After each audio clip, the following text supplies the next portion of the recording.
Ang pagkakaroon ng anak, hindi po garantiya na may kasama ka sa pagtanda. Kasi maraming nagkaanak, hindi dahil handa, kundi dahil umaasa. Umaasa na balang araw may sasalo sa kanila. May mag-aalaga, may bubuhay, may magtitiis. Pero ito ang masakit na totoo. Walang anak ang obligadong buhatin ka sa pagtanda kung ikaw mismo hindi mo sila binuhat ng tama habang bata pa sila. Hindi automatic ang respeto. Hindi automatic ang malasakit ha.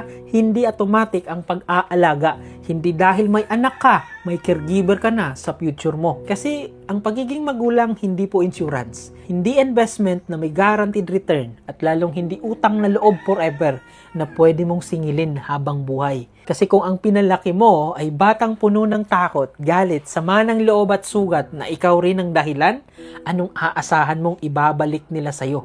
Hindi ka pwedeng umani ng pag-aalaga kung ang itinanim mo ay sigaw, pananakit at kapabayaan. Kasi sa totoo lang, ang binabalikan ng anak hindi apelyido, hindi dugo lang. Ang binabalikan ng anak, yung bahay na naging tahanan, yung magulang na nagparamdam ng pag-unawa at paggalang at tunay na pagmamahal. Kaya kung gusto mong may kasama ka sa pagtanda, ayusin mo paano mo sila minahal nung bata sila. Kasi tandaan mo, ang anak hindi sandata para sa future. Regalo sila, responsibilidad sila. Kaya habang bata pa sila, alagaan mo, unawain mo, irespeto at mahalin mo. Dahil sa huli, hindi dugo ang kusang nagbabalik. Pagmamahal yan na tunay nilang naramdaman galing sa magulang.